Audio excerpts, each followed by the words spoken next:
আসসালামু আলাইকুম। আজকে আমরা একটা ডিমের রেসিপি করব। খুব সহজে কিভাবে ডিম রান্না করা যায় এবং খুব সুস্বাদু ও মজার হয়। আর ডিম রান্না করার জন্য প্রথমে ডিম সিদ্ধ করে নিয়েছি, পেঁয়াজ কুচিয়ে নিয়েছি, আলু কুটে নিয়েছি।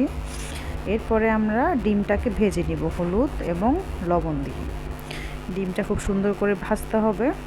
ভাজা হয়ে গেলে আমরা টমেটো নিয়েছি এখানে ডিম যখন কষাবো তার জন্য। এই হচ্ছে মশলা নিয়েছি, হলুদ, মরিচ, লবণ।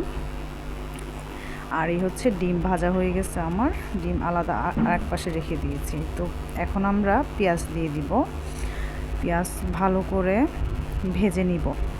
যতক্ষণ পর্যন্ত না বাদামি কালার হবে আমরা ততক্ষণ পর্যন্ত পেঁয়াজটাকে ভালো করে ভেজে নিব। পেঁয়াজটা ভালো করে ভেজে নিচ্ছি। পেঁয়াজটা ভাজতেছি। পেঁয়াজ ভাজা হলে এর মধ্যে আমরা যে মশলাগুলো রেডি করে রেখেছিলাম সেগুলো দিয়ে দিব। আগে থেকে রেডি করে রাখলে সুবিধা হয়। পরিমাণটাও বলে দিচ্ছি। পরিমাণটা হচ্ছে 1 চামচ হলুদের সাথে 1.5 চামচ মরিচ। এটাই হচ্ছে পরিমাণ। তো ভালো করে কষিয়ে নিব।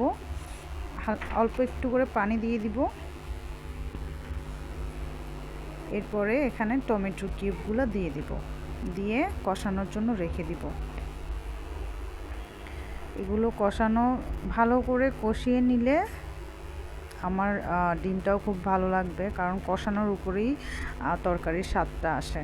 তো তেল উপরে চলে এসেছে উঠে, এখন কষানো হয়ে গিয়েছে। এখন আমরা আলু দিয়ে দিব। আলু দিয়ে খুব ভালো করে কষিয়ে নিব। আলু আমরা দিয়ে দিয়েছি। এখন এটাকে ভালো করে নেড়ে চেড়ে ঢেকে দিব।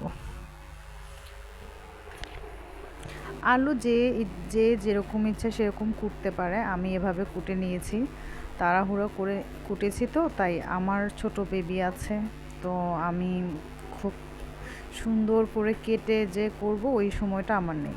যাই হোক, এখন আমি ঢেকে দিলাম। ঢেকে দিয়ে অপেক্ষা করব। এই যে হয়ে গিয়েছে আমার কষানো।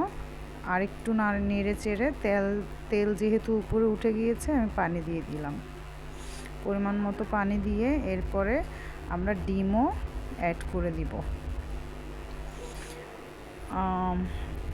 কেউ যদি ঝোল পছন্দ করে তাহলে সে একটু বেশি করে ঝোল দিবে। কেউ যদি ঝোল পছন্দ না করে তাহলে সে তার আইডিয়া মতো দিবে। তো আমি এখানে মাখার থেকে আর একটু বেশি ঝোল রাখবো, সেজন্য আমি ঝোলটা একটু বাড়িয়ে দিয়েছি, সাথে ডিমগুলো দিয়ে দিয়েছি। এই যে আমার ডিম প্রায় হয়ে গিয়েছে, এখন নামানোর পালা। চলো বন্ধুরা, দেখি আমার ডিমটা কীরকম হয়েছে। এই যে ফাইনাল লুক, সার্ভ করেছি আমি। এটাই হচ্ছে আমার আজকের ডিমের রেসিপি। আশা করি তোমাদের সবার ভালো লাগবে, কারণ খুব সহজে কিছু রান্না করে মজা করে খাওয়াটা সেটা